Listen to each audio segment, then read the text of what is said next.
हा दोघांनी पण प्रात्यक्षिक करून दाखवतील तर थोडं थोडं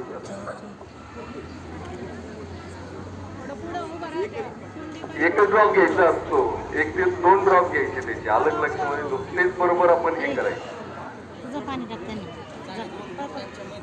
दोन्ही बोटांचे हे करा आता, दोन्ही बोटांचे हा इकडे बघलं जरा अशा पद्धतीने हे कर. आता हे वरची बोटांची शेंडे जे येतं tip tip of the finger अशा पद्धतीने ते राहिलं होतं, अशा पद्धतीने ते पण हे करायचे घासायचे त्या आपल्याचे पुन्हा दुसऱ्या. आता वरच्या बाजूने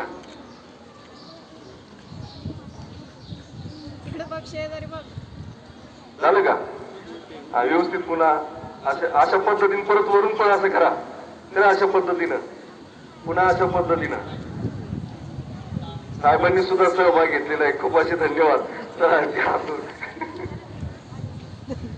सांगा पण